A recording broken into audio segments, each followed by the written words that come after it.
Quick ask. Subscribe now, then let's jump in with the numbers. You don't need a headline to feel it. Downtown still looks alive at a distance, the skyline lit, the stadium loud on game night, the bars glowing on social feeds. But when you walk it on a Tuesday afternoon, something is thinner. Sidewalks that used to carry a steady current now feel spaced out. Coffee shops lock their doors earlier. Street-level retail wears more "for lease" signs than logos. The valet stand is still there, polished and ready, but the line that justified it never quite forms. That contrast is the tell. Hot city cores have noise, footsteps, lunchtime chatter, lines that spill out of doors. When that noise fades, silence becomes data. You start noticing how many apartments have lights off at night, how many storefronts rotate tenants faster than you can remember their names, how often you hear, "It's still busy on weekends," said like a reassurance rather than a fact. None of this looks dramatic enough for a breaking news banner, but it feels different enough to register in your body. If you've sensed that shift, this isn't doom porn and it isn't negativity. It's pattern recognition. Downtowns don't empty all at once. They thin out. Demand pulls back quietly before anyone wants to call it a problem. The marketing stays loud while behavior changes underneath it. That gap between how a place is described and how it's actually used is where risk starts to build. And the people who notice it early aren't pessimists. They're simply paying attention. The uncomfortable truth is that some city cores are slipping into what economists call a death spiral phase. Not every downtown, not everywhere, and not forever, but enough of them that pretending nothing changed is the more dangerous position. A death spiral doesn't start with boarded windows. It starts when foot traffic drops just enough to hurt small businesses, when fewer workers show up midweek, when residents quietly decide they don't need to be here every day anymore. Each step reinforces the next, not through panic, but through math and habit. This matters because downtowns are ecosystems, not monuments. They require constant participation to justify their rents, their services, their sense of safety and energy. When participation softens, even slightly, the system feels it. The city can still look impressive, still photograph well, still host big events, while everyday life loses density. That's why so many people feel confused right now. Their eyes say one thing, their routines say another. In this video, we're not here to cheer for collapse or deny change. We're here to get precise. We're going to walk through 10 downtown archetypes using one consistent checklist. Signals you can see and measure before headlines catch up. And then we'll translate that into a practical playbook, whether you live downtown, are thinking about moving in, or have money tied to it. The goal isn't fear, it's clarity. Because once you learn how to read the early signs, you stop reacting to noise and start making adult decisions ahead of the crowd. That shift is empowering. Awareness buys time, and time creates options. Instead of guessing, you can observe. Instead of rushing, you can wait. Downtown cycles always turn first in behavior, last in headlines. Learning to trust that order is how people avoid regret and keep leverage when stories unwind eventually. When downtown won the boom years, it didn't feel like a cycle. It felt like destiny. Cranes dotted the skyline, luxury apartments opened every month, and new restaurants announced themselves like cultural milestones. The language mattered. Live, work, play wasn't a slogan, it was a promise. Downtown wasn't just where things happen. It was where ambitious, modern life was supposed to be lived. Demand flowed in from multiple directions at once. Offices were full, and weekday foot traffic justified high rents and packed lunch spots. Conventions and tourism filled hotels and short-term rentals, pushing nightly rates and investor confidence higher. Nightlife kept streets busy after dark, reinforcing the sense of safety and energy that people crave in dense places. Capital chased yield, pouring into mixed-use towers, ground floor retail, and luxury units designed less for families and more for momentum. As long as all those pillars stood, downtown felt unstoppable. But there was something subtler happening beneath the cranes. People weren't just renting apartments or buying condos. They were buying proximity, convenience, and a version of themselves. Living downtown became shorthand for being plugged in, relevant, and upwardly mobile. It signaled taste, access, and ambition. That identity framing mattered because once a place becomes part of who you think you are, you stop evaluating it like a product. You defend it like a belief. This is where the fragility hides. Downtowns are not simple housing markets. They're high operating cost ecosystems that require constant participation. Restaurants need steady lunch crowds and busy weekends. Retail needs predictable foot traffic. Residential towers need full occupancy to support services, security, and maintenance. Public safety depends as much on eyes on the street as it does on budgets. None of this works on vibes alone. It works on volume.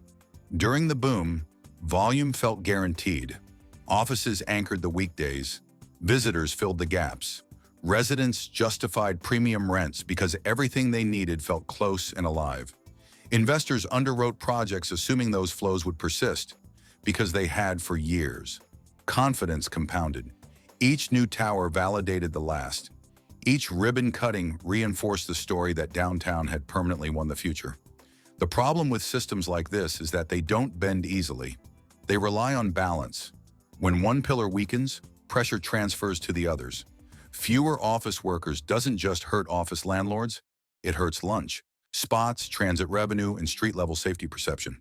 Fewer tourists doesn't just affect hotels, it ripples into retail, nightlife, and short-term rental economics. When residents sense that energy thinning, they reassess whether the premium still makes sense. That reassessment is quiet at first. People say they're open to options.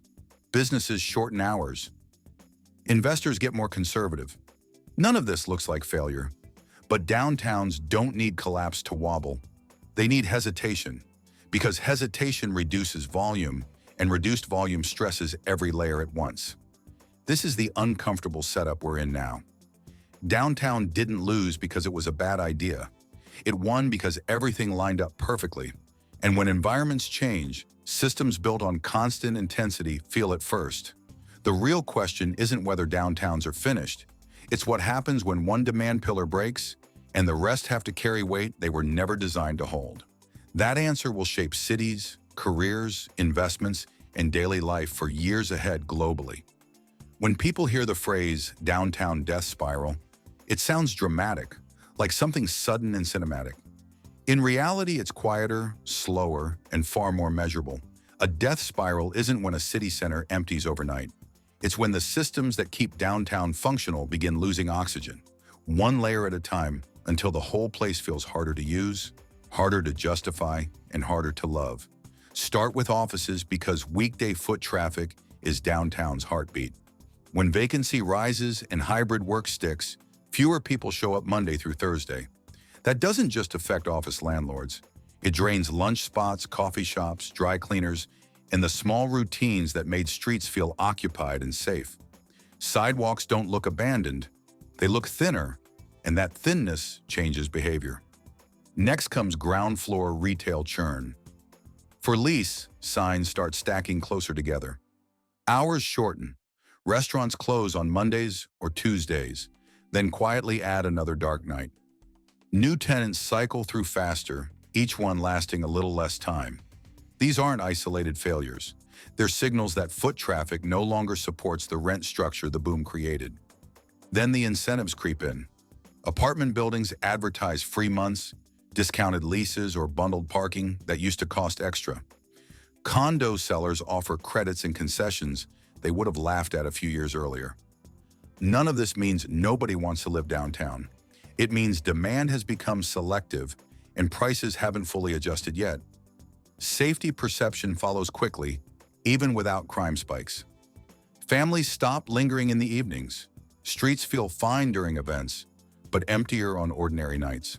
When people sense fewer eyes around, they change their routines. That shift alone can accelerate everything else, because perception shapes usage as much as statistics do. Transit tells the same story. Ridership lags, service gets reduced, and wait times stretch. Fewer trains or buses make downtown less convenient, which further discourages casual trips. The loop tightens without anyone intending it.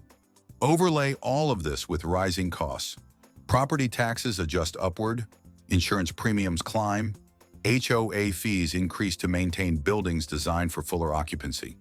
The total cost of being downtown rises just as the everyday benefits feel less reliable. That mismatch pushes marginal residents and small businesses to reconsider. Finally, downtowns become event-dependent. Weekends feel alive. Game nights pop. Festivals fill streets. But Monday through Thursday hollow out, and a place that once ran on consistency starts surviving on spikes. That's not resilience, it's fragility. This is the logic of a death spiral. Less foot traffic leads to less revenue. Less revenue leads to closures. Closures worsen the vibe. A worse vibe reduces demand. More vacancy follows. At no point does this require panic or abandonment. It's a gradual thinning that compounds. Understanding this matters because it strips away fear and replaces it with observation. You're not looking for collapse. You're looking for patterns. And in the next section, we'll apply this checklist to 10 real downtown archetypes, calmly and consistently, so you can see which cities are bending, which are breaking, and which still have room to adapt.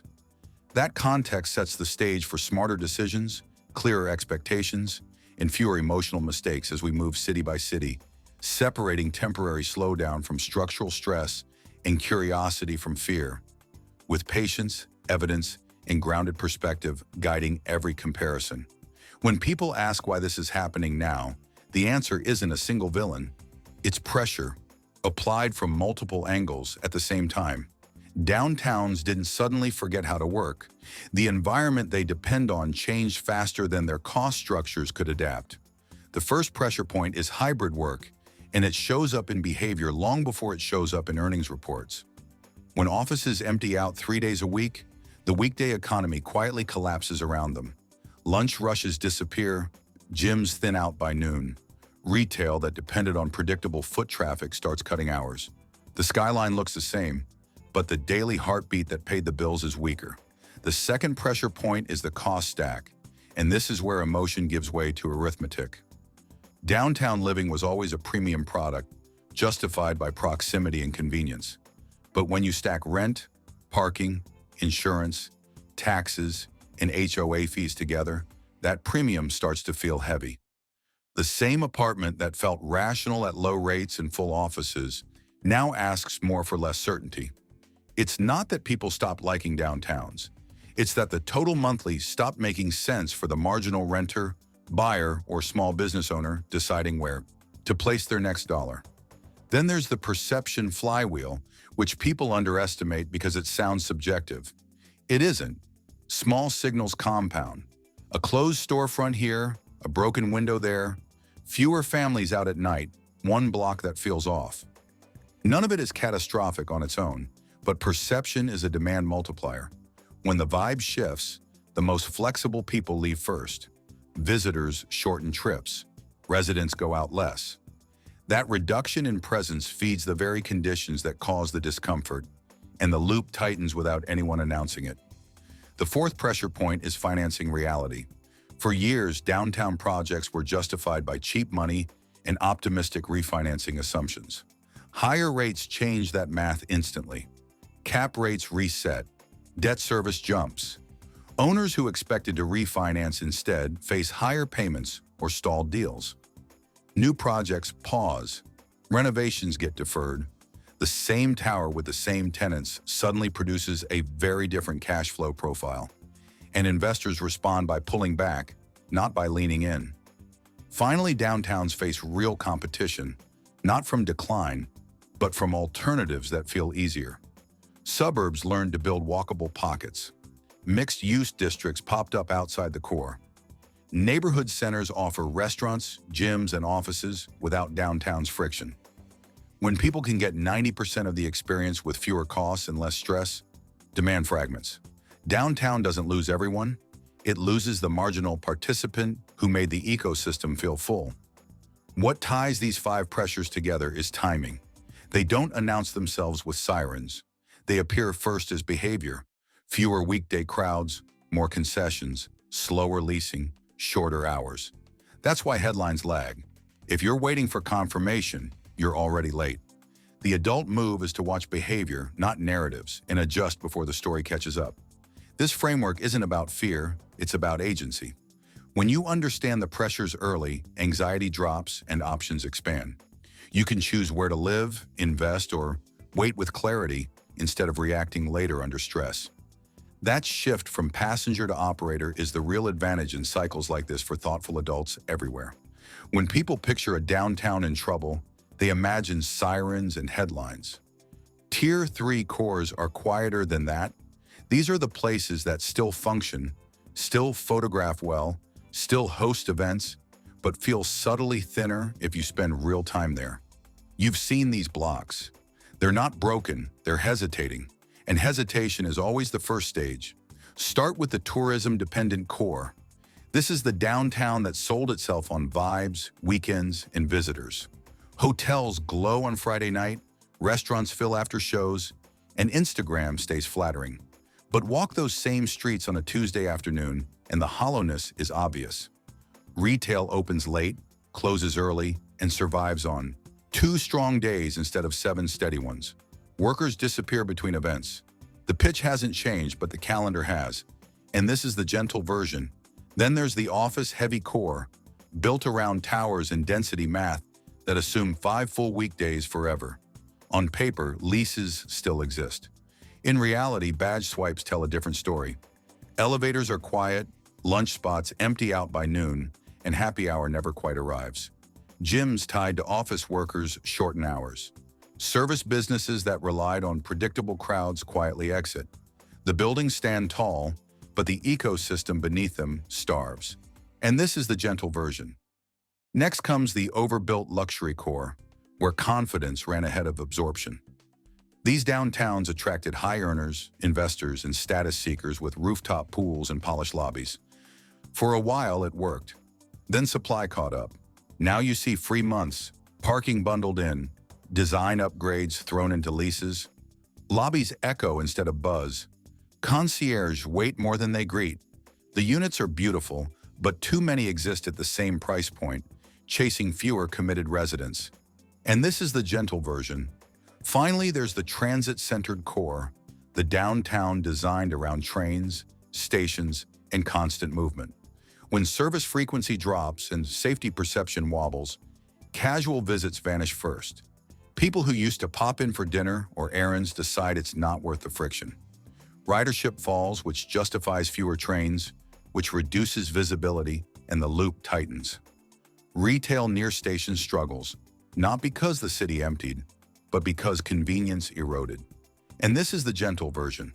Across all 4, the pattern is the same. These downtowns didn't collapse, they decelerated. Status drift replaced urgency. The conversation shifted from "this is happening" to "it's slowing." Empty patios, quiet lobbies, and clusters of for-lease signs don't scream disaster, they whisper caution. And that whisper matters because Tier 3 is where exits are still orderly and adjustments are still possible. What comes next is louder, sharper, and harder to ignore. These districts teach a quiet lesson about cycles. Momentum fades before prices do, and confidence erodes before vacancy statistics confirm it. People feel it in routines, not reports. When fewer meetings happen, fewer coffees sell. When fewer coffees sell, fewer shops survive. Each step looks small, even rational, until the accumulation changes behavior citywide. Tier 3 is not about panic, it's about awareness. If you live, work, or invest here, this is the window to slow down, renegotiate expectations, and decide deliberately rather than defensively, while choices still exist and time remains on your side. Early awareness now prevents rushed decisions later when pressure peaks. Tier 2 is where the tone changes, not subtly, but decisively.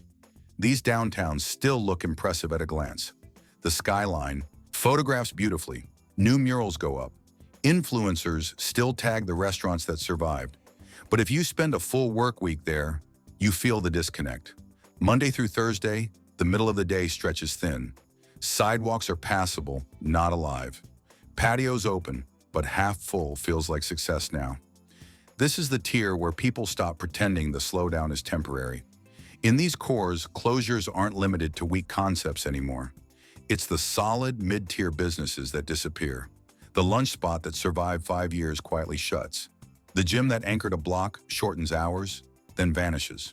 These weren't bad operators. They were victims of volume loss. When dependable places leave, it rattles confidence because residents realize the ecosystem itself is under strain, not just the fringe. Incentives tell the story faster than prices. In Tier 2, free months, discounted parking, and flexible leases aren't perks. They're baseline. Office landlords quietly renegotiate instead of releasing at face value. Residential buildings advertise limited time offers that never expire. What used to feel like leverage now feels like necessity. Same buildings, same finishes, completely different negotiating posture. The most important shift here is psychological. Downtown stops feeling like a commitment and starts feeling like a stopover. Residents who once defended the lifestyle now cross-shop.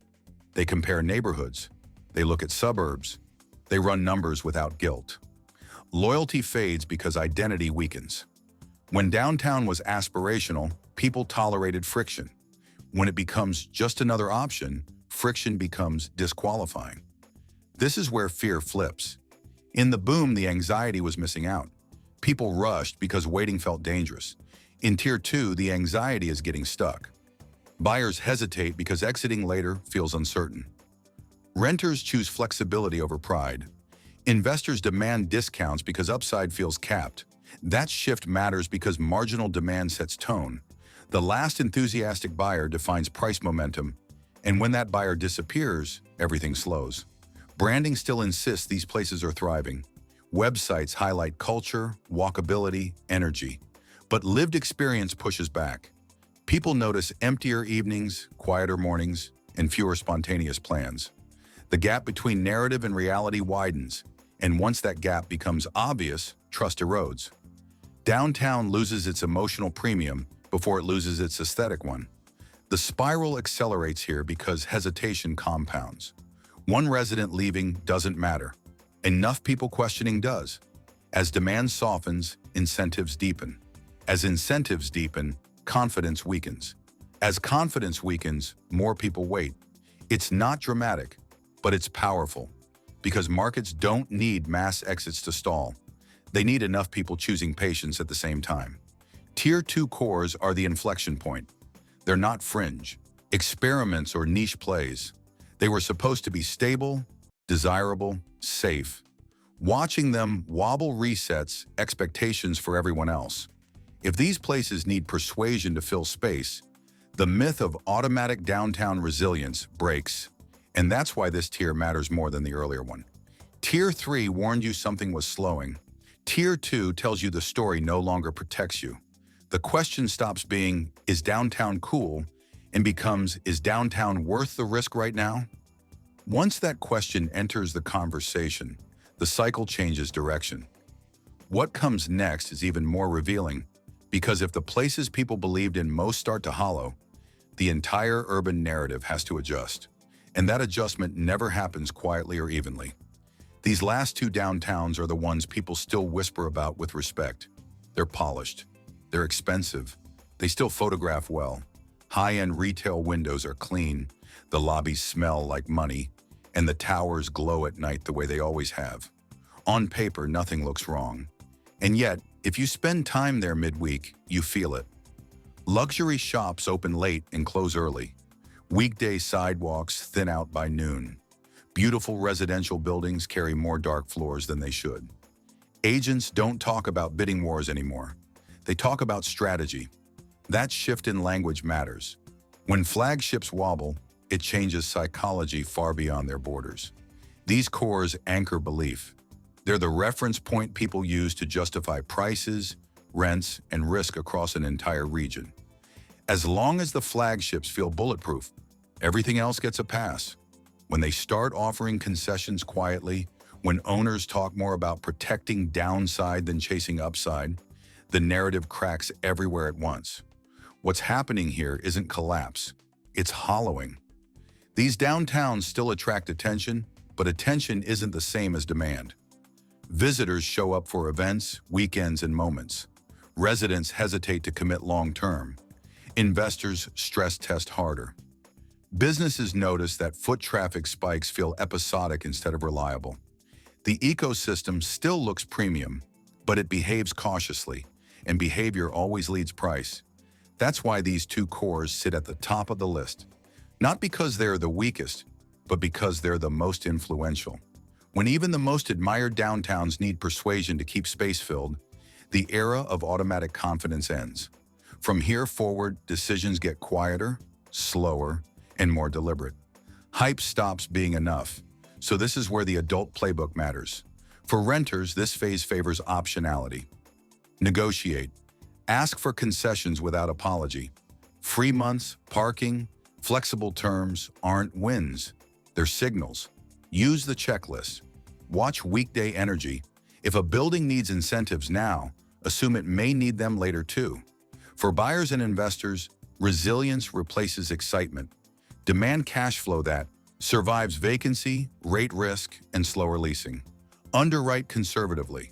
If the deal only works with perfect occupancy and rising rents, it doesn't work in this cycle. Flagship branding doesn't eliminate arithmetic. For businesses, follow reality, not old comps. Foot traffic today matters more than what the block did 3 years ago. Listen to patterns, not pitches. A beautiful address doesn't save a thin, weekday economy. Zoom out and breathe. Downtowns aren't disappearing. They're resetting. The death spiral isn't a headline moment. It's a behavior shift that rewards people who pay attention early and punishes those who cling to old stories too long. Drop your city core in the comments and tell us what you're seeing midweek. Empty patios, concessions, shorter hours, or resilience where others see decay. This channel becomes a shared intelligence network. And in the next episode, we'll flip the lens with the downtown comeback map, breaking down the 6 signals that show when a city core is stabilizing again.